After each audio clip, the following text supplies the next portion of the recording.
The word Alaska itself is an Unanga word. And not many people know that the word Alaska originated from the Unanga people. The Alaska flag designed by Benny Benson, Benny was Unanga, so the name Alaska and the Alaska flag are Unanga. The state of Alaska should acknowledge the wrongs that they did against Benny, both in the 1920s, 1930s, and in the 1960s. And the Alaska law says that the Alaska flag shall be displayed at Alaska schools when the schools are open and at administrative buildings. When I travel out to my region, the Aleutian Islands, I quite often see the United States flag, but I don't see the Alaska flag. I think it would be nice as we near the 100-year anniversary on July 9th, 2027, I think it would be great if the state of Alaska could do everything that they can to remedy the wrongs against Benny, to apologize to his family for the wrongs, and to make right by them, and to fly the Alaska flag to honor Benny.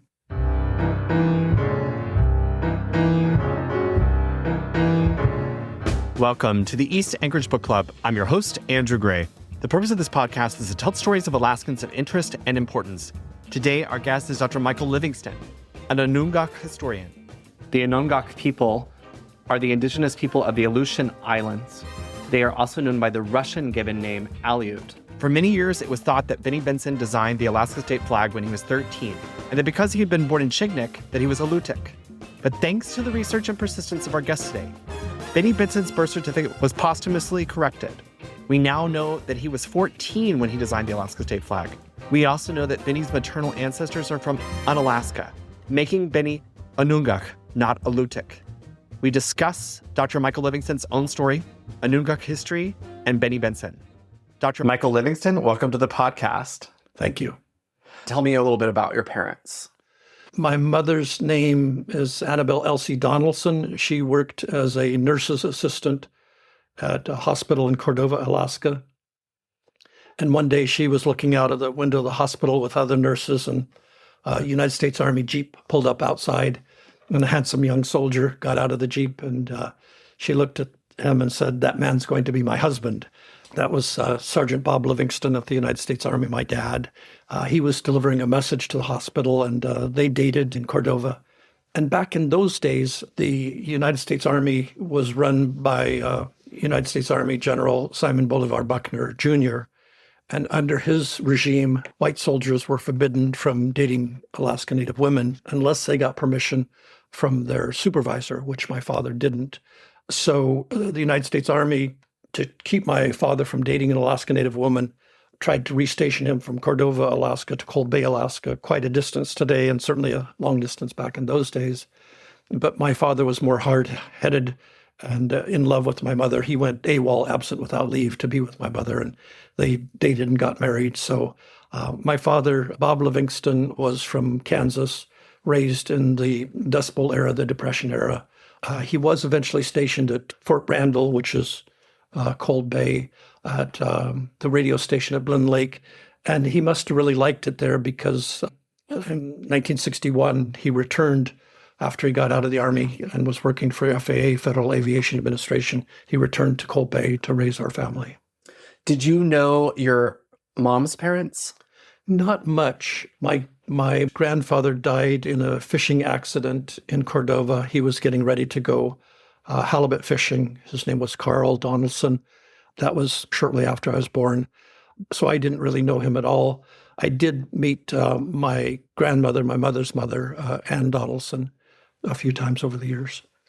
And your mom's family is from the Cordova area? Yes, Alamar to Titlik, which isn't that far from Cordova. They moved from there to Cordova and lived there. It's good for me to be reminded that your family was more for Cordova, not from Cold Bay, but you grew up in Cold Bay. I did. If we back up to the 1920s, not many Alaskans today know that the KKK was in Alaska, the Ku Klux Klan. They had established chapters in many towns. They came up from Seattle, several towns in the Panhandle. Cordova was one of them. And then they moved from there. Their goal was to have 1,500 Klansmen and many chapters. They had chapters here in Anchorage. There was a Mount McKinley KKK chapter Fairbanks, and I think Nome. And so the town that my mother was raised in, Cordova, was the KKK was well established there. And typically what they do to basically terrorize the citizens of the community, they would set up a cross and set it on fire. But before they would do that, they would typically set off a bomb to terrorize people into believe the way that we believe, or we will come after you. My mother was very dark-skinned. She was called the N-word. And so it could, and I'm kind of hypothesizing or theorizing here, it could be that one of her reasons for moving away from Cordova was to get far away from things like the Ku Klux Klan and to kind of start a new life. And so, yeah, we lived in Coal Bay. That's where we were raised, and that's really my hometown. How old were you when you arrived in Coal Bay? I was about 4 years old. Oh, okay. And you did all your schooling in Coal Bay? Yes. When we first arrived there, it was a one-room school. It was taught by a husband and wife team, Mr. Bob Halliday and Mrs. Margaret Halliday, first through eighth grade in one room. Margaret would play the piano and play songs for us like, I don't know, the Coming Around the Mountain kind of songs. And she would teach first through at least third grade, and then Mr. Halliday would teach fourth through eighth grade. So bouncing back, you met your grandmother on your mother's side a few times. Did you have a relationship with your paternal grandparents in Kansas? So they ended up living in Colorado. When I ended up going to my first year of college in Minnesota, for Christmas break, I rode a bus down to Colorado and spent Christmas break with my grandfather, Guy. Did they have any reservations about your dad marrying an Alaska Native woman? I mean, I think they probably did. My grandfather belonged to organizations that he tried to get me to join. He wanted me to become a Mason. If I'd stayed with him longer, I might have become a Mason. And so you did 1 year of school in Minnesota? More like 2 years. Part of that 2 years, I went to college in France. Oh, okay. What did you study in college? As a freshman, your advisors try to get you to declare a major and stay with it. But I had several majors, mathematics, history. For some reason, I ended up declaring a major in French. And I went over in France and lived in southern France, the University of Pau in the Pyrenees, and studied the French language and culture and art. And I kind of had a identity crisis when I was there, long way from home. I was probably 19. I was kind of on a track to become an attorney, and realized I knew more about the French culture, the French language, than I did about my Alaska Native language. I got homesick. Ended up not passing that semester of my college, returning to Alaska. Spent some time with my mother. My mother and I traveled to Cordova, and we spent some time with my grandmother. What tribe was your grandmother? I know more about my Coal Bay identity. Yeah, I was going to say. And my Unalaska culture and heritage that I identify with than I do about. So in Prince William Sound, the bigger region is called Chugach, as in Chugach Corporation, and then the tribe in Cordova is Eyak. So I'm a descendant of Chugach and Eyak. So yes, biologically, my grandmother and my mother was Eyak, but culturally... She identified as Unangax?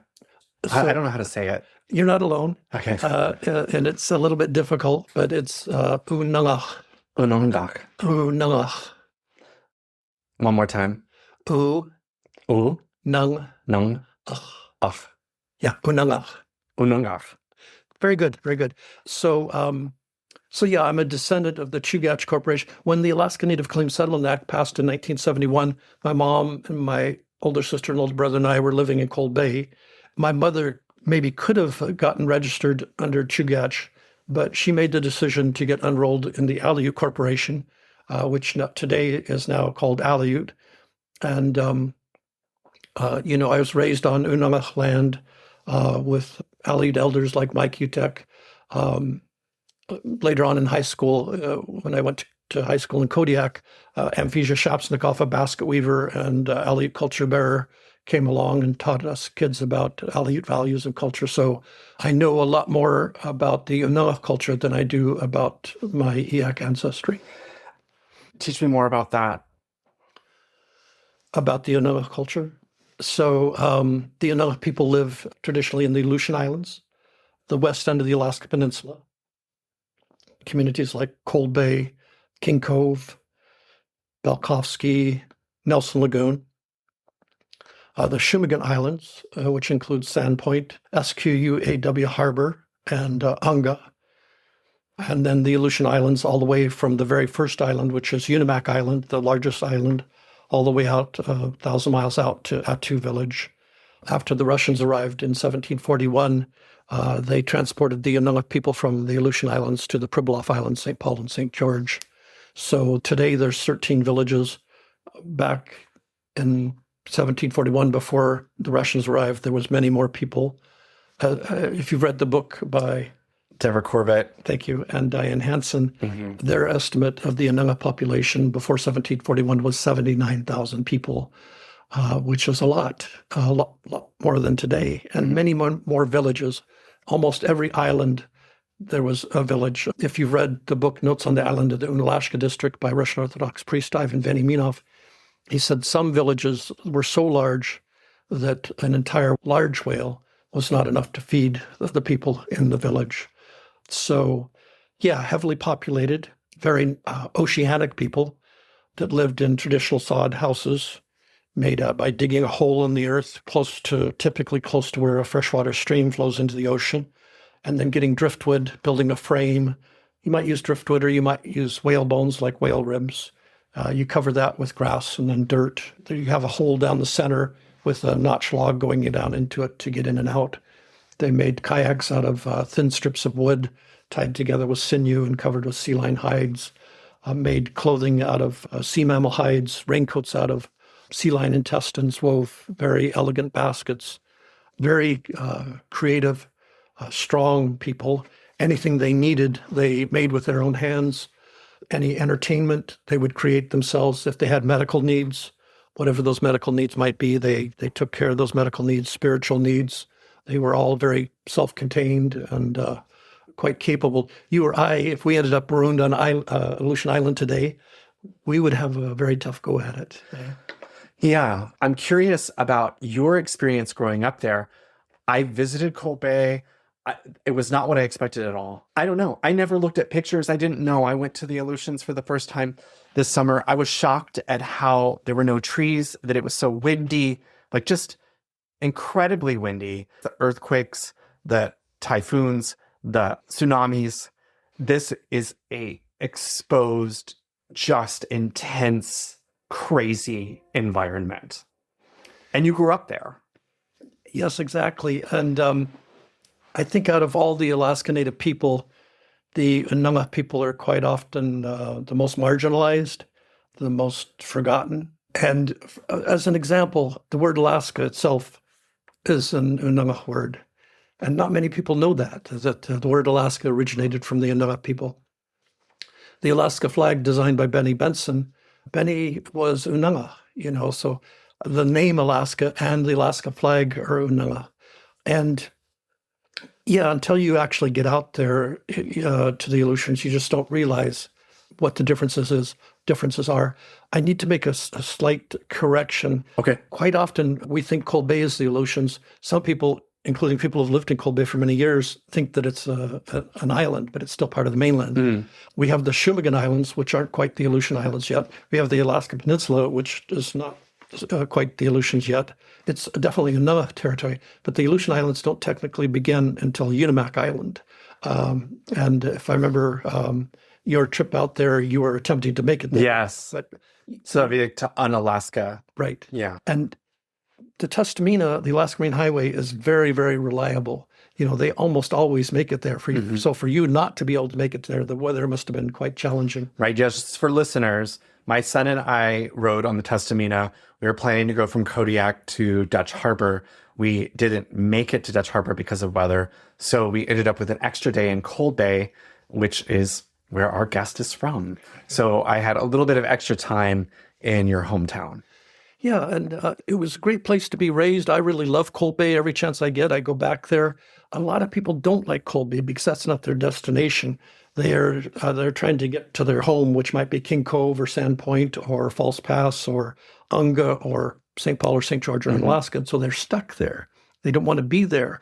They weren't raised there like myself and others were, and they don't know all the cool things to do or the cool places to go. And so Cold Bay sometimes gets a little bit of a bad name that I don't think it deserves. It's gorgeous. The scenery, to be able to look out over Pavlov Volcano, Pavlov's sister, the Agaline Pinnacles, the backdrop of Frosty Mountain, sometimes being able to see down to Shishaldin Volcano, Ragged Top on Unimak Island. Just absolutely gorgeous. $1 million views. And the fishing there, the salmon, the trout, the halibut. Early part of my life, Dad was working for the FAA. And so we lived in an FAA duplex, which was literally right on the runway. It ended up being too close later on. They had to pick up the duplexes and move them. But my father homesteaded out at the mouth of Trout Creek on top of an Unalaska site called Salty Creek that's been carbon dated to about 4,000 years old. And so whenever we dig down into the ground to build our little shacks that we lived in out of recycled World War II material, we'd find artifacts, and we'd find net sinkers or projectile points or things made out of bone or ivory or wood kind of thing. And they chose that site because of the fresh water from Trout Creek, as well as, in my opinion, the beautiful views of Pavlov Volcano. And so to prove up on the homestead, under the Homestead Act back then, you had to live on the land. You had to farm a certain portion of it. Farming in Cold Bay is not an easy task. We'd plant about 600 pounds of potatoes every spring, and every fall we'd get back maybe 40 pounds of potatoes. And as a young boy, I didn't understand how can you make money at this, which you can't. But Dad asked for time off from the FAA to live on the homestead to prove up on it. And at that point in his life, he had 19 years and 9 months in with the federal government from his Army time and his FAA time. And the FAA said, no, you're too valuable of an employer. We can't give you 3 months off to prove up on your homestead. And my dad, being a hard-headed Scottish man, said, well, what if I resign? So he did. And we lived on the homestead, and it was for me, it was a great time. It was really fun. It was kind of like Swiss Family Robinson. If we needed a bridge, we built the bridge. There was tons of World War II Quonset, World War II wooden buildings. We'd recycle the lumber off those buildings and build our houses. We'd plant our potatoes. Dad and us kids built a greenhouse. We were very, very poor. Dad didn't have a job. Mom hadn't started working for the post office yet, and I was just a kid. And so we were very poor. Our annual income was probably $0. So there were times when we were hungry. When springtime would come around and we'd look out into the bay, we'd see the first jumper, the first salmon jumping out of the ocean. It was a very exciting time for us because it meant we were going to eat. Wintertime, we would go back up towards Eisenbeck Lagoon and go caribou hunting. I remember one time my dad and I were after caribou, and it was an older caribou, and we had hit it once, and it just kept on going and going. Probably January, maybe 10 degrees above, but we didn't have the good winter equipment. We tracked that caribou and eventually found it. We were grateful because we had food. Summertime, my brother and I would take our 12-foot aluminum skiff, go out into the bay. We'd set our halibut gear, and then the next day we'd go back and, halibut gear has 2 anchors on it and floats, and then a line with hooks and bait on them. We'd go back the next day and bring up a halibut, and then we'd take it back to the house, and Mom would cook mountains of fresh halibut. And we'd go up into the hills and get mushrooms, so it was what we call today a subsistence lifestyle, but I have very fond memories of those times.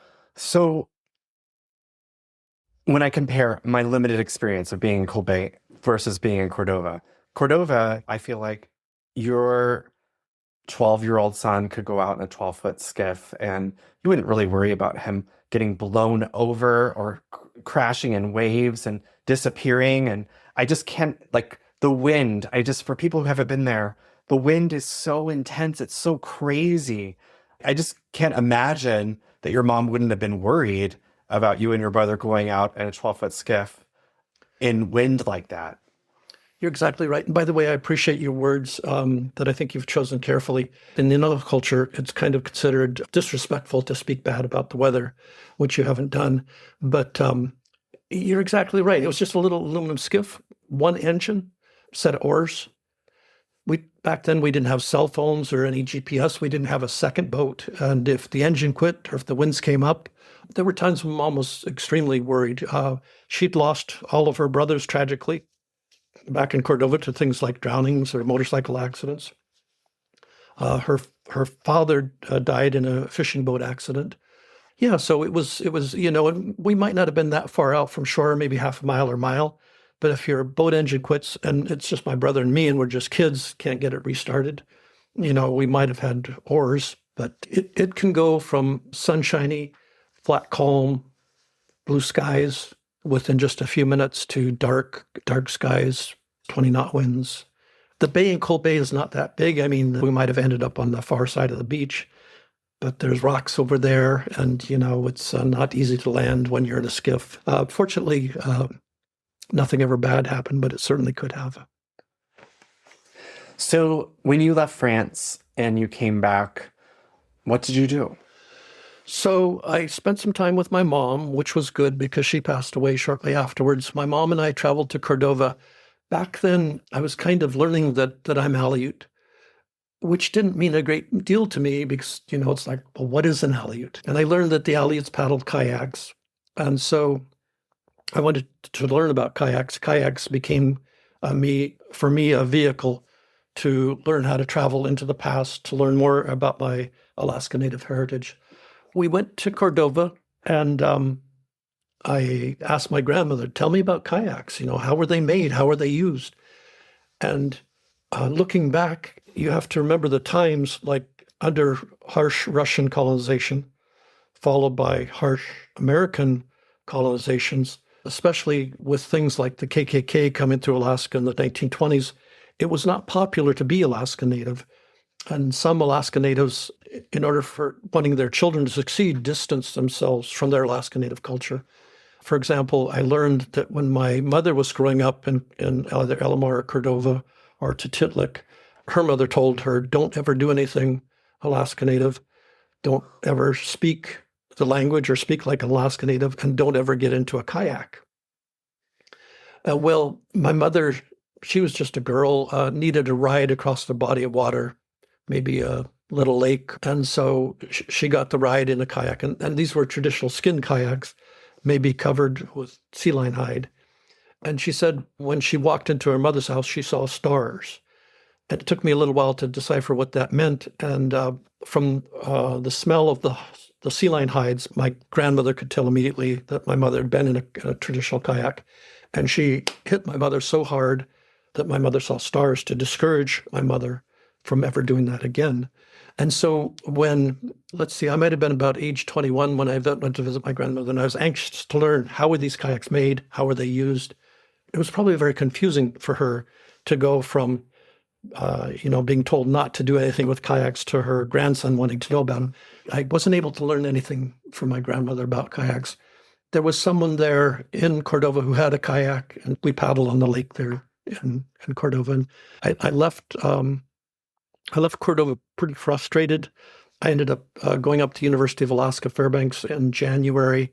And while I was up there was some people that I knew before. David Gregory, I went to high school with him in Naknek. Patty Gregory, his girlfriend from Unalaska. And there was a festival of Alaska Native Arts, and some Unalaska elders were up there. People like Bill Cherpanoff and Fizha Shapsnikov, Sergei Suvorov. And to back up the story a little bit, when I was growing up in Cold Bay and we were living on the homestead, my dad and mom wanted me to go live with Sergei Suvorov and his wife Agnes in Nikolsky and live in their Barabara. But we were poor. The plane ticket from Cold Bay to Anchorage and then Anchorage to Nikolsky was just way out of our ballpark. But after meeting Bill Cherpanoff and his wife and Sergei and his wife in Fairbanks, I ended up moving to Unalaska when I was about age 21 to work with the Bidarka building project with the Unalaska School. And so there I worked with Sergei and learned how to make model kayaks with him, and then returned to Cold Bay and built my first full-size kayak. Yeah, so it continued to be a quest. I was very poor when I moved to Unalaska. There was an old abandoned army base up on the hill, ski bowl, and there was old army shacks there. January, I would take my sleeping bag up there, live in it, one of the army shacks. No windows, no doors, January. But because we'd lived a tough life in Cold Bay, it wasn't that significant to me. But I got offered a job with the Unalaska Police Department, worked as a police officer there for 3 years, worked in Anchorage as a police officer for 22 years.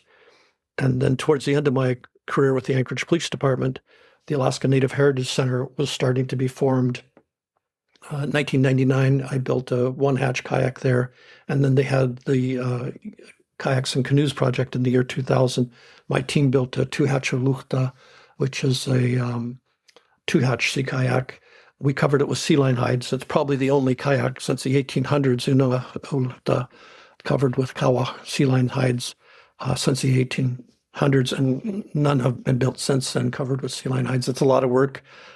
We had some great help from the Yupik and Quig that helped us learn how to do the stitches and so forth. So, yeah, today I've been to all of the 13 villages in the region, plus a couple more, such as Adak. I've spent a lot of time with Unalaska elders. I know a lot more about the Unalaska culture than I do other Alaska Native cultures. The road between Cold Bay and King Cove, where do you land on that? Well, I try to land carefully. It's a very, very hot topic. And if you're for it, people hate you. If you're against it, people hate you. As a kid, my dad and another dad took me and a bunch of kids over to King Cove, and we hiked from King Cove to Cold Bay. There's no bridges back then, no roads at all. It took us 3.5 days. There's a hot springs there, and my dad took me and some of the other boys to that hot springs. I was freezing as just a little kid, and it was great to be in the hot springs, and I've loved hot springs since then. It's a hot topic. Well, I guess to avoid the controversy, it was a 3.5 day hike for you to get from King Cove to Cold Bay. I guess the communities, are they connected? They're very connected in the sense for 10,000 years it was Unalaska territory. The Russians came through in the 1700s, decimated the Unalaska population from 79,000. In the 1760s, when Russian Orthodox priest Ivan Benny arrived there, 1824 to 1834, it was only 2,000. So as many as 77,000 Unalaska people died at the hands of the Russian Promoshleneki. So if you look back over time, yes, very strong connection. During World War II, the United States military went to Cold Bay in about 1940, maybe 41, and secretly, top secret, built the runway there. They brought in boxes that said things like a cannery on them, Bishop's Cannery or whatever it was, and built one of the largest runways in Alaska. And today, Cold Bay is predominantly a runway community. There's really never been, in the past 50 years, it hasn't been a fishing community. There was a cannery there on the dock. I think they fished shrimp, but it didn't last long. Whereas King Cove, they've been a fishing community for many, many years. Very good fishermen in King Cove. And the King Cove Aleuts, since I was a kid, they have always had a reputation of being hard workers, very positive thinkers, very innovative. They've got 2 good hydroelectric plants in King Cove.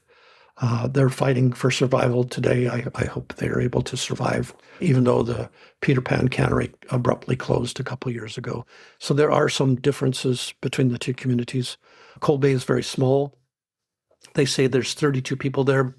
I think that's only if the airplane lands. King Cove has been as much as 800. That population has declined over the past 2 years. Well, after you left the Anchorage Police Department, what did you do? So I'd always as a boy growing up in Cold Bay, I'd introduce myself. I'd say, my name is Mike Livingston or Michael Livingston. And people would immediately say, in their Scottish accent, Dr. Livingston, I presume. And as a kid, I didn't know what that meant. I didn't know about Dr. Livingston, who traveled to Africa, and the reporter that was trying to find him for many years. But I knew that it made me feel good. It put a smile on my face, and everybody else would be smiling. And so since I was a kid, I was called Dr. Livingston. And as goofy as it sounds, I wanted to earn that title. I wanted to go to college, finish up my master's degrees and my doctoral degree. So I ended up being interested in archaeology, finished up a master's degree in anthropology and a doctoral degree in education. lived in Idaho from about 2005 to 2012, came back, did some police work. And then I ended up teaching at culture camps throughout my region, many villages, teaching mostly model kayak building, the 3-foot-long model kayaks. And then worked for several Alaska Native corporations, including ones outside of my region, like Chignik Bay, Cordova, Newcheck Spirit Camp in Prince William Sound. Yeah. Let's talk about Benny Benson. So if I can remember how the story began, there's a loose-knit group of family tree nuts, genealogists. We just love family trees, researching. And over the years, some of us tried to tackle Benny Benson and his family tree. And because for years, Alaskans believed that Benny Benson was Alutiiq from Kodiak, me being more identified as Unalaska from the Aleutians, wasn't really interested in it. And then we found out that Benny showed up in 2 United States federal censuses, which we're not supposed to. We're only supposed to show up in 1. So he showed up in the 1920 U.S. federal census in Unalaska, which is where he was at the Jesse Lee home. But he also, at the same year, showed up in Chignik, which he's not supposed to do. But looking at the Chignik United States federal census from 1920, it said that his mother, Tatiana, was born in Unga. And those of us family tree nuts from the Unalaska region were immediately half a second here. If Benny's mother, Tatiana, was from Unga, which is close to Sandpoint, he's not Alutiiq, he's Unala. So we started digging and digging, and it took many years to do the digging. But in the Alaska Native culture, it's not so important where we're born. Benny was born in Chignik, which is Supiaq or Alutiiq territory. A lot of Alaska Natives today were born in Anchorage, which is Tenina territory. Well, that doesn't make enough people Tenina. We kept digging and digging, myself and about 5 other family tree people. And long story short, we found out that Benny's mother, Tatiana Dushkin, was born and raised in Unalaska, which is the heart of Unalaska territory. The word Alaska originates from Unalaska. And her parents, so Benny Benson's grandparents, were also born in Unalaska. So that strongly identifies Benny as being Unalaska. His great-grandparents were from Amlia Island, which is by Atka, so that makes him a descendant of the native village of Atka. And in the process of that research, and again, there was several of us working on it, we found that there were errors in his birth certificate. His date of birth was not correct. The year, month, and day were not correct. And then his mother's maiden name was not correct. And I brought this misinformation to the attention of Vital Statistics. And they convened a secret panel of Alaska historian experts without telling me. That's why I call it secret, with very esteemed researchers, people like Ray Hudson, people that really know Alaska history. And they looked over little Mikey Livingston's information. They said, Mike's probably correct. But eventually Vital Statistics would set a hoop for me and I'd jump through it. And then they'd raise the hoop and I'd have to jump through it. And they kept on raising it. The last hoop they said is, Mike, you need a court order. And I think they thought that was going to be the last they ever heard from little Mikey Livingston. But they forgot that I had worked in Alaska for over 20 years as a police officer, doing affidavits for search warrants, affidavits for arrest warrants. And it didn't take me that long to whoop up an affidavit, and it was a many, many page affidavit. Oh, about the outbreak of World War II, Benny was required to register with the United States military. By now, he was living in Seattle. He didn't have a birth certificate. He got a hold of the court in Unga village, and so they created one for him with the best information they had. To back up the story, when Benny was 4 years old and his father sadly put him and his younger brother and older sister on a sailing boat in Chignik and sent them all the way down to Unalaska. Benny was age 4. His younger brother Carl was maybe age 1. Elizabeth or Elsie might have been age 7. They got off and they went to the Jesse Lee home with no paperwork, no adult escort. The father remained in Chignik. The good matrons at the Jesse Lee home got out a book and they looked at Benny, and he was a small kid for his age, skinny, maybe a little bit malnourished, and they, out of whole cloth, they created a date of birth for him. That went on to his birth certificate in Unga that ended up being his official birth certificate for something like 80 years with errors in it. I found a certified Russian translator named Fyodor Solovyov. The first translation was like $100. And I'm like, this isn't going to be that bad. I can get all the research done and all the documentation I need for $100. By the time I was done, the bill was over $3,500. And this was in the depth of COVID. They were thinking it's probably going to be years, if ever they hear from Mike Livingston again. I was thinking it was going to be years before a judge ruled on it. I submitted my notarized affidavit to the Alaska court system. It was assigned to Judge Adolf Seaman. And I don't know if you remember being in the depth of COVID, but it was a pretty dark time. And I think the Alaska court system looked at this like, this is a little bit of brightness. And it was assigned to Judge Adolf Seaman. I think that afternoon a hearing was scheduled. I wanted to do it in person, but again, we were in depth of COVID. It ended up being over Zoom. And he issued the court order from the Superior Court judge to Alaska Vital Statistics, thou shalt correct Benny Benson. So he had the incorrect birth certificate because the nuns at the home in Unalaska created one, and they did it incorrectly because he was malnourished and smaller, and so he appeared younger than he actually was. Correct. But how did you find the real birth date? Great question, and didn't mean to leave that out. For the Russian Orthodox Church, when someone's married, particularly when they're baptized, when they're born, it's very, very important. There was a Russian Orthodox priest stationed in Belkovsky village. Very shortly after Benny was born, they did records. And so that was one of the records, his birth certificate, which I found in the National Archives in Washington, D.C. And they were kind enough to get a high-resolution scan of it, and they sent it to me. And then I had that translated by Fyodor Solovyov. So his parents were Russian Orthodox? His mother was. His father was Scandinavian. I know much more about Benny Benson's mother, Tatiana Dushkin, than I know about his father, John Benny Benson Sr. Some records say he was Swedish. Most of them say he was Swedish. Some say he was Norwegian. I've tried to break through that wall to figure out, was he born in Sweden? Was he born in Norway?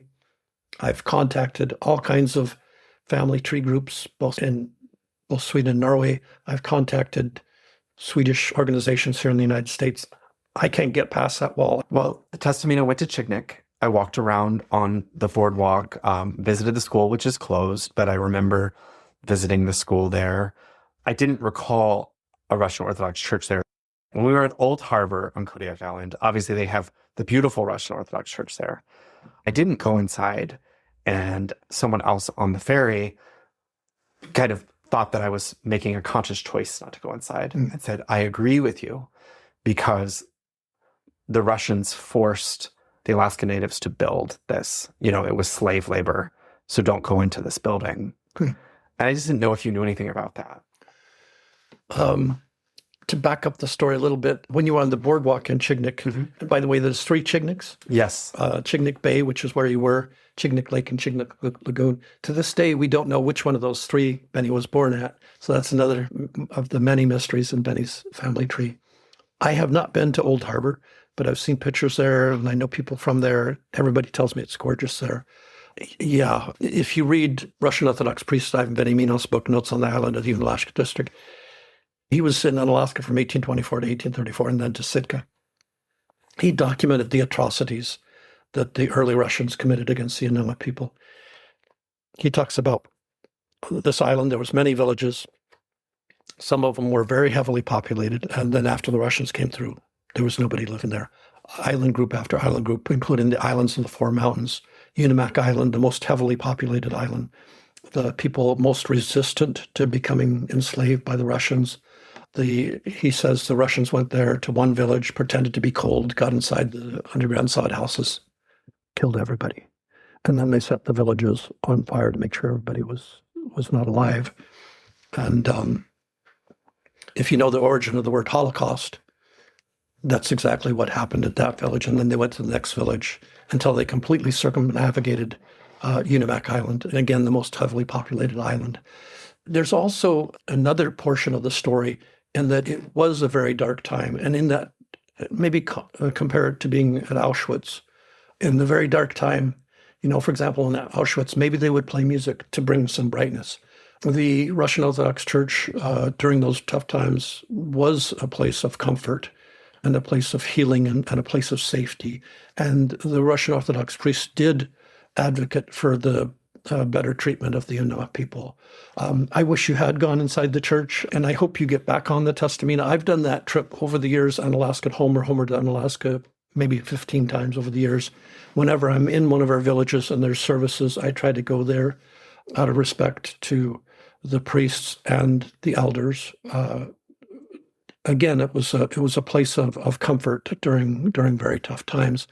And it's thanks to people like Russian Orthodox priest Ivan Veniaminov. If he hadn't kept his journal, there are many, many things that we would not know about the Unalaska people. As a spiritual leader, he was very interested in the old ways. He would try to sit down with the elders that were around in 1824 to 1834 and spend time with them to learn. And he had a great deal of respect for the old timers, the healers, the people that were able to provide medical assistance at a time that medical assistance was needed. So again, I hope you get back on and you go out to Unalaska, the gorgeous church there, and maybe if you're able to make it out to Adka, or any other the village. Each one of them is different.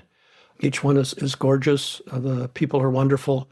I don't want to dwell on the terrible things the Russians did, but can you talk a little bit about the relocation during World War II? Sure. So I guess to talk about what the Americans did. Right. Yeah, and I think that's a very important part of the story. If you back up to the 1700s, the United States Constitution was written, and then some amendments were written to the Constitution.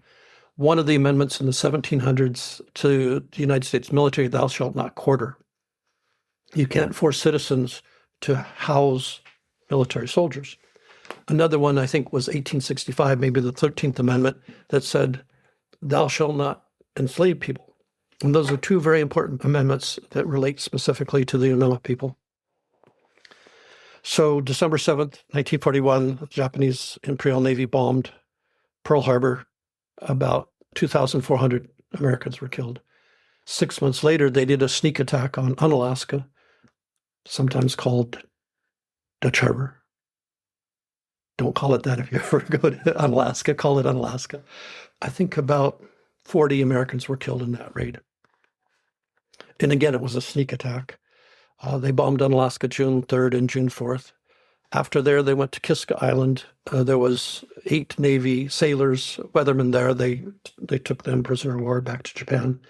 Then they went, and by the way, it's important that you recognize the pattern of travel. So from Unalaska to Kiska, we're moving in a westerly direction. Then from Kiska, they went to Attu.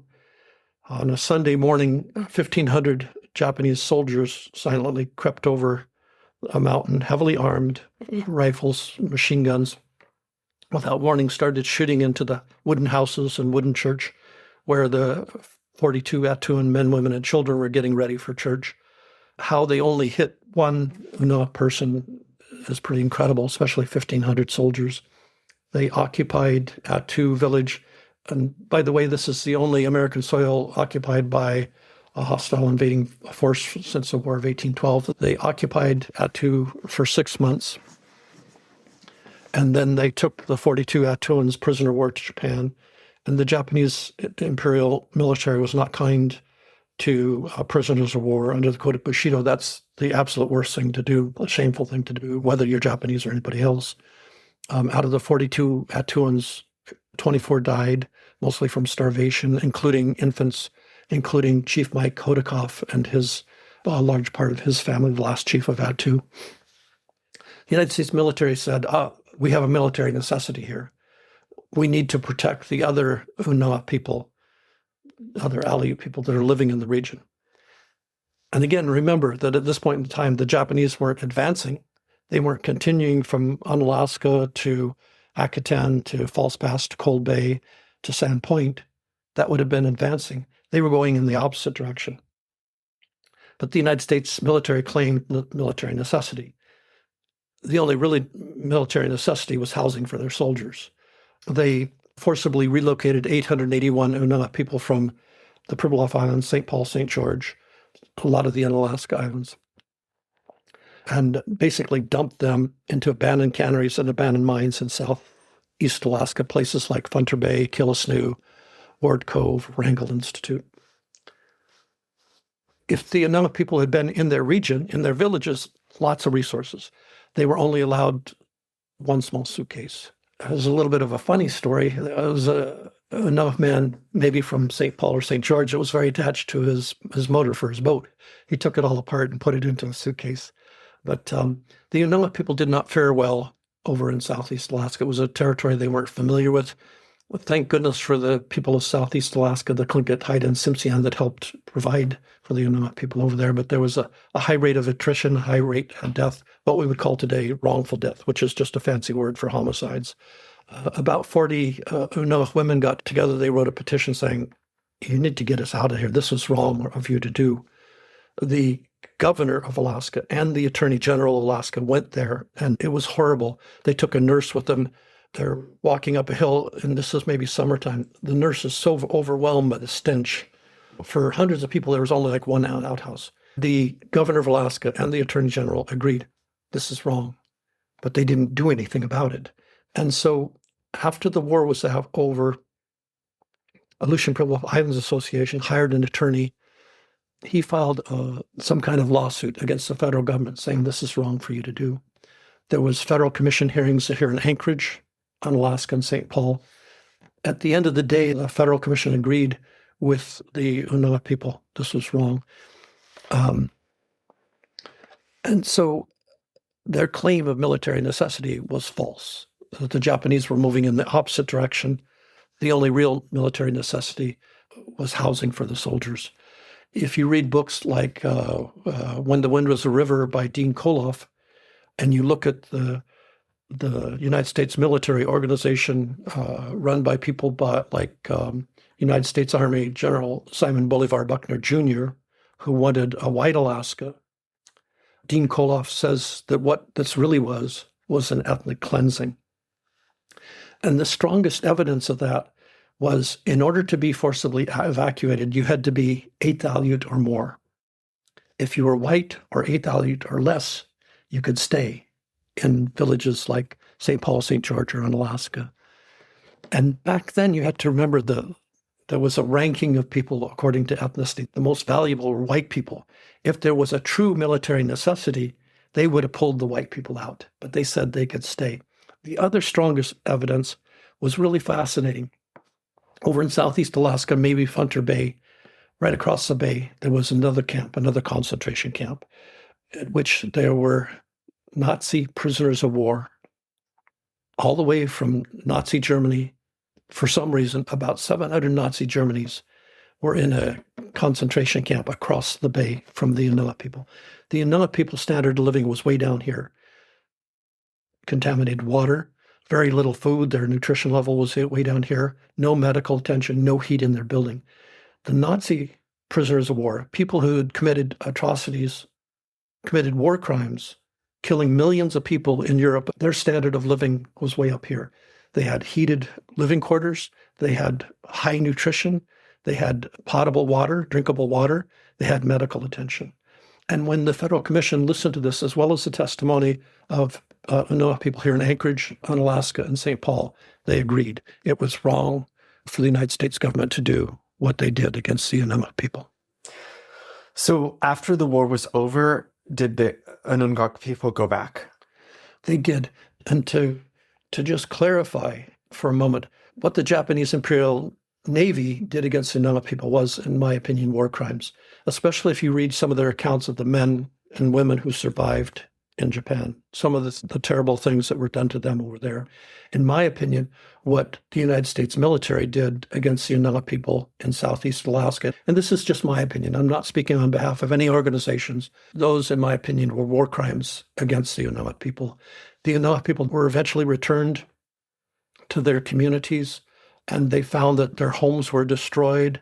The Russian Orthodox churches, places very sacred to the Unalaska people, were desecrated. The graves of their ancestors with the wooden Russian Orthodox crosses, those were taken and used for firewood. Yeah, extremely disrespectful what the United States military soldiers did. They would also go out and they'd dig up the old sites. They would find bones of the Unalaska ancestors, and they would take them back to their home states, or they would pose by them, take pictures of themselves by them, doing very disrespectful things. And in the Unalaska culture, that is the epitome of disrespect. And the Unalaska cultures, the Unalaska are not truly gone. They're still with us here today, whether they died yesterday, last week, last year, 100 years ago, or 1,000 years ago. They're still with us today, providing us guidance. And so to take bones, whether it's by United States military soldiers during World War II or by archaeologists from the Smithsonian back to display them in glass cases at the Smithsonian, activities like that in the Unalaska culture are extremely disrespectful. Bouncing back to Benny Benson, so you got the birth date corrected. Does it change some of the mythology that we have in Alaska about how old he was when he designed the flag? It does change a lot of mythology. For years, we thought Benny was Alutiiq because he was born in Alutiiq territory, Chignik, and he later on moved to Seattle and then to Kodiak. And he lived and worked, raised his 2 daughters in Kodiak and died and is buried in Kodiak. We thought he was Alutiiq, but in actuality, Benny was Unalaska. Do the Alutiiq people recognize that now? I don't know. When we did a press release, I think it was in the year 2022, we did a press release that went literally nationwide. We published a book on Benny with all of the documentation about why he turned out to be Unalaska. I expected blowback, and I expected it to be quick and harsh. And then if it was, I welcomed it, because if there was proof that Benny was Alutiiq, if there was birth certificates or other data that I didn't find, I wanted to see it. I have not heard a single peep. The articles were published in all kinds of media here in Alaska, all across the nation. A lot of the history books say that Benny was age 13 when he designed the flag. Right. And you'll see that as we approach the 100-year anniversary on July 9th, 2027, you're going to see lots of historical errors, that he was age 13 when he was actually age 14.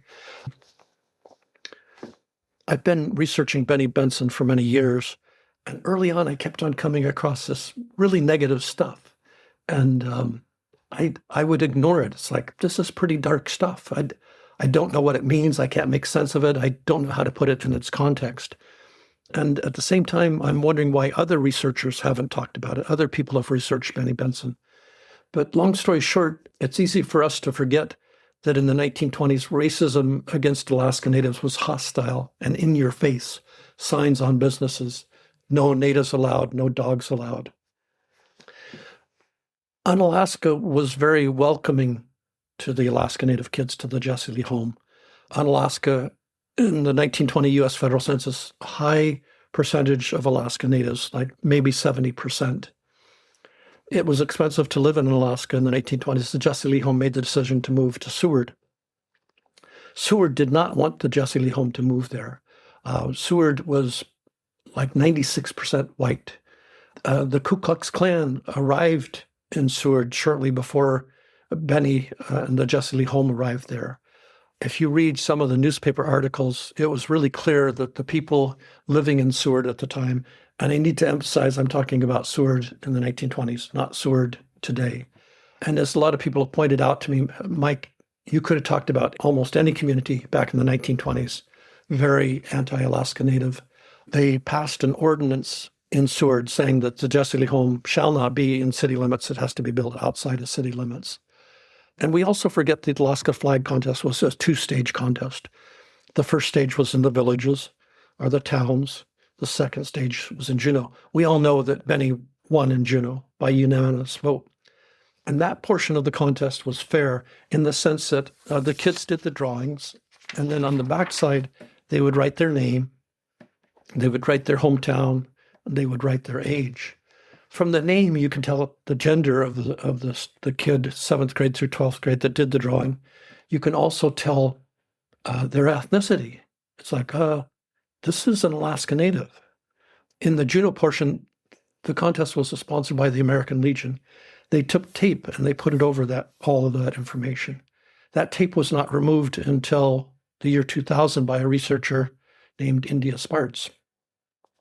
So the judges in Seward, when they looked at the original number of students, over 700 kids throughout Alaska entered the contest. That number was whittled down to 100 and some in Juneau. When the judges in Juneau looked at the drawings, they made their decision upon the design, not the designer. And they unanimously selected Benny Benson. But back up in time in Seward, where Benny was forcibly relocated to, where the kids in the newspaper were called horrible names. They were typically in the newspaper identified as inmates. Before the Jesse Lee home moved there, the citizens of Seward were so upset that the mayor had to call a meeting, and he assured the people, out of those kids in the Jesse Lee home, there's only 3 that are Alaska Native. The rest of them are white. They're part Scandinavian, part Norwegian, part Swedish. The mayor of Seward said, there's only 2 or 3 that are dark-skinned Alaska Native. And we forget that Benny Benson was dark-skinned. In the Jesse Lee home in Unalaska, there was Aleut kids who typically are lighter-skinned because of the Russian influence or the Scandinavian influence. Benny was darker-skinned. He was called derogatory names such as chocolate drop. Back then, it was a very derogatory term that meant that you had an Alaska Native mother and an African-American father. It's important that I point out today that is a term of endearment. But back then it was very derogatory. He was called donut. And what donut means is it's okay if you're dark-skinned on the outside as long as you're white on the inside. And so when Benny moved to Seward, he was amongst the most threatening of the kids per the citizens of Seward. One of the most fascinating things that I learned after I did a timeline, so the judges on this date in Seward, the 3 judges, they were elderly white male. 2 were attorneys. 1 was a United States military person. That United States military person was chosen because he was an author of a nationwide magazine called something like The Popular. If you take the time to chase down the articles that he wrote, which I did, they were very derogatory towards Native Americans and Alaska Natives. For example, in one article, he said that a white woman from the lower 48 who has blonde hair and blue eyes is worth $1 million in the 1920s, which was a lot of money. Whereas an Alaska Native girl, age 15, is worth $10.99. And the question today, as should have been the question back in 1927, is, do you want a person like this serving as a judge when you have Alaska Native kids making drawings and submit them? So in Seward, first place was awarded to a white boy from the white school. He was very popular in the newspaper. Every time he did anything, had a birthday party, he would appear in the newspaper. He was an employee of the Seward Daily Gateway. He won $5 in first place. I've got a copy of his drawing. It was good. It wasn't Benny Benson good. Second prize went to a white girl, $3. I haven't been able to find her drawing. She was very popular in the newspaper. She was a singer, by all accounts, a good singer, and she was very good on the stage. She'd been in the newspaper over 100 times. She was an employee of the Seward Daily Gateway. Benny Benson, the dark-skinned Alaska Native boy, with his drawing of the 8 stars of gold on a field of blue, he only got 3rd place and only won $1. A smear campaign was launched against Benny Benson. They identified him as an inmate. They accused him of plagiarism. They accused Benny of stealing the flag design from a flag contest in Canada. I haven't been able to find that flag contest in Canada. They called him a hornswoggler. I had to look up that word. It's a farming word from the cow ranching days, which means a thief. They accused him of pulling the wool over all the citizens of Alaska as well as the politicians. That $1,000 that he won, they accused him of stealing that because he was accused of plagiarizing the flag contest from a flag contest in Canada. So that smear campaign happened after he'd won the grand prize. It was kind of all in that same time period. Okay. In my opinion, they were trying to either discredit him. You know, if you can prove he stole it, it's like he shouldn't be in the contest. Mm-hmm. Or you can shame him. And again, he was an easy target for bullies.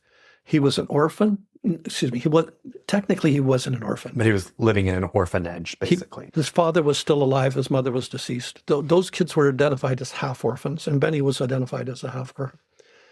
His father was living miles away. His older sister had been moved to Oregon. He was an easy target for bullies, and they really tried to bully him. Newspaper article all the way over on the East Coast, a New York newspaper, said terrible things about Benny. He speaks with a staccato speech typical of Indians. They called him an inmate. Who wants an inmate to win a kids' flag contest? And Benny, he was very disheartened by this. He almost withdrew from the contest. I believe from his Unalaska culture, one of the most significant traits of the Unalaska people, according to Russian Orthodox priest Benny Unangax, is endurance. And how Benny found the endurance to stay in the contest despite this terrible smear campaign that went coast to coast. I know I certainly wouldn't have had that strength that he did. I'm glad that Benny, number one, was strong enough to enter the contest, strong enough to stay in it, and strong enough to win. During my research, again, years of research, I found that wrongs were done against Benny. And I believe those wrongs were done against him because he was a dark-skinned Alaska Native boy.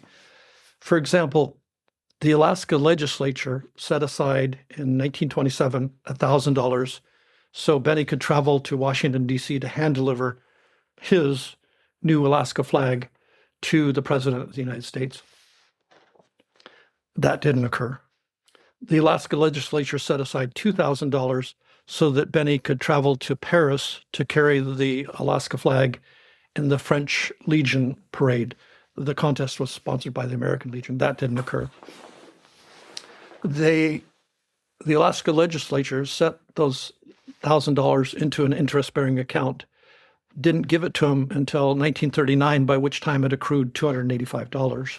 That $285 was Benny's money. The Alaska legislature kept that money. Working with two Tlingit researchers from Juneau, one of the high-ranking people in the Alaska legislature back during that time period was an exalted cyclops of the Ku Klux Klan.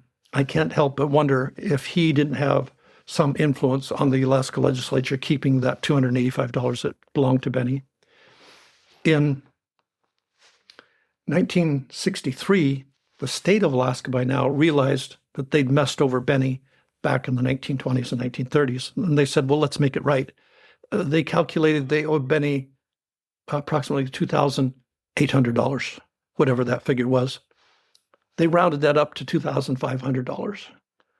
That's not rounding it up. That's rounding it down. That's ripping Benny Benson off again. And at this point in time, Benny could have used that money. He was having medical challenges. One of his legs had been amputated. He could have used that money, that roughly $300. As a point of reference, you know those flags that you've seen that Benny Benson made that he autographed? In 1 year, he made like $120 selling those flags. So $300 would have helped him out a lot. And it was wrong for the territory of Alaska to rip Benny Benson off in the 1930s. It was wrong for the state of Alaska to rip him off in the 1960s. The $2,000 that was set aside by the Alaska legislature for Benny, we never heard from that again. It disappeared. The state of Alaska awarded the lady who wrote the Alaska flag song. That Alaska flag song was based on Benny Benson's flag without his permission, effectively erasing Benny Benson from the song, effectively erasing Alaska Natives from the song. She was awarded an honorary doctorate degree by the University of Alaska in 1959.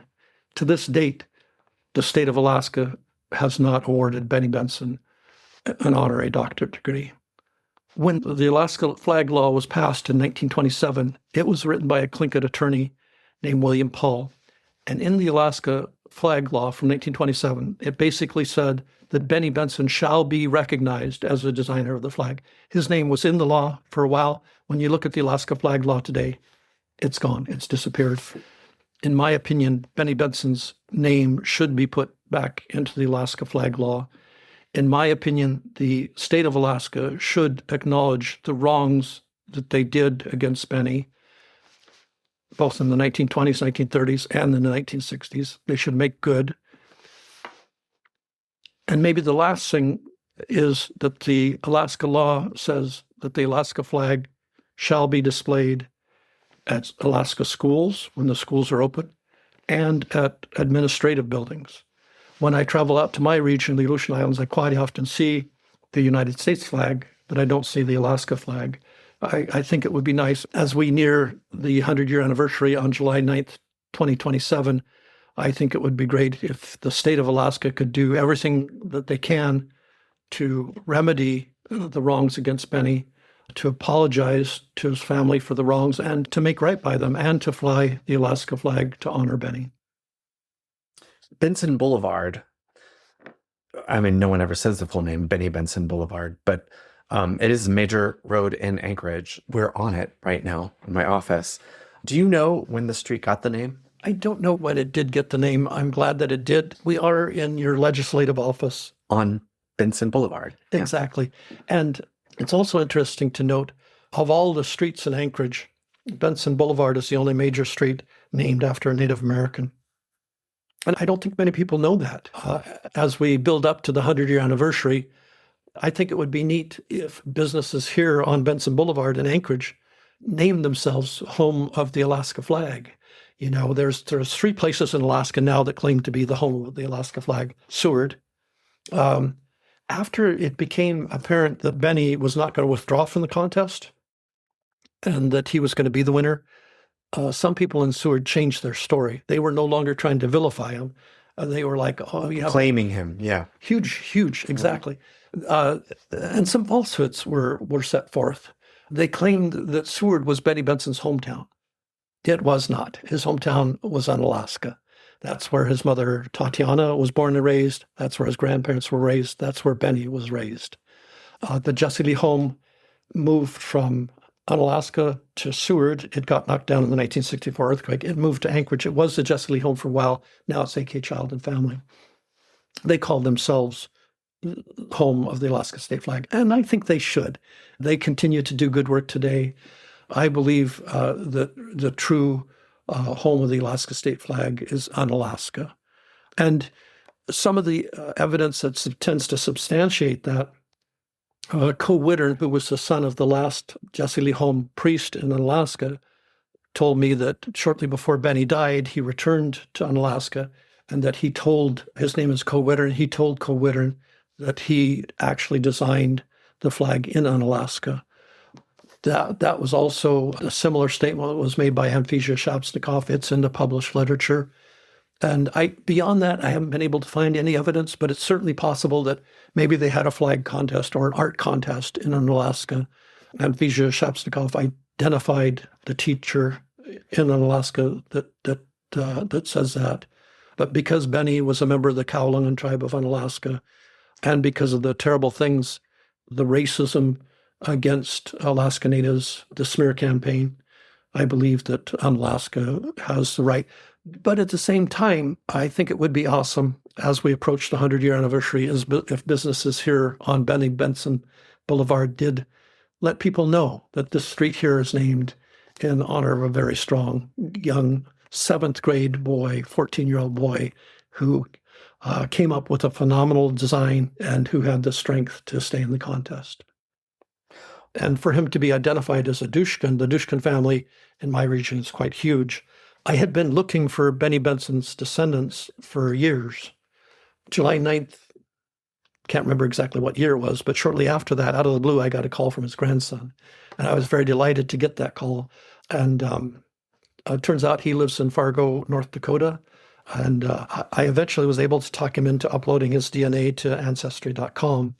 And for me, that's really exciting because then we can start to see some of the strong biological evidence. That he is Unalaska. Unalaska, exactly. And we've started to see that. One of his relatives lives in King Cove, Alaska. The more Unalaska people who upload their DNA, as well as the more Scandinavian people, the more that we're going to find out more about Benny Benson's history. Every time I do a presentation on Benny, I learn more. And what his grandson tells me is that living in Fargo, North Dakota, he'll tell people, my grandfather designed the Alaska state flag, and down there, like, yeah, whatever. But with the help of people like Dr. Tina Woods, I did nominate Benny for an honorary doctorate degree through Alaska Pacific University, which, by the way, was founded by Dr. Reverend Peter Gordon Gould, born in Unga, raised in Alaska, and an Unalaska man. who went in the 1950s coast to coast, raised $5 million to buy the land that Alaska Pacific University was built upon. Alaska Pacific University was quick to agree that Benny Benson should be awarded an honorary doctorate degree. And Darren and his wife were kind enough to fly up here. We secretly organized... The grandson. Excuse me. Yes, the grandson. Yeah. Organized a hero's welcoming for him. And so when he got off the plane at Ted Stevens International Airport, we had the airport police there, the airport firefighters, the Alaska State Troopers with flags. Chickaloon police drove all the way in, almost the entire, if not the entire department. We had AK Child and Family, which is a direct descendant of the Jesse Lee home there, with kids from AK Child and Family. And so the Unalaska people were there and performing in a welcoming dance for him. And then they were only here for a few days. I took them to the AK Child and Family. I took them to Benny Benson School on tutor, as many, the Alaska Native Heritage Center, as many organizations as we could. July 9th of next year, I'm hoping that the grandson will return, that we can go down to Homer, get on the Alaska Marine Highway, maybe the Tustamina. Go from Homer, we'll go to Kodiak, where Benny is buried. I've been to Benny's grave in Kodiak. From Kodiak, we'll go to Chignik, where Benny was born. From there to Sandpoint, where maybe Benny's sister Elsa was born. King Cove, Cold Bay, all the way out to Unalaska, where Benny was raised. And that, I think, will help build up to the 100-year anniversary, July 9th, 2027. So he had a different experience being the grandson of the designer of the Alaska flag in Alaska than he had in North Dakota. He really did. I remember at one point, the grandson said, "Mike, if anything is happening up in Alaska, I'll travel up." And so I arranged this graduation ceremony. And he wasn't really sure if he was going to be able to travel up. And I told him, this is going to be a big deal. And it really was for him. The honorary doctorate ceremony. Right. Yeah. As well as the hero's welcoming at the airport. Yeah. And he describes himself and his wife as being introverts. And this was almost overwhelming for him. And he says that.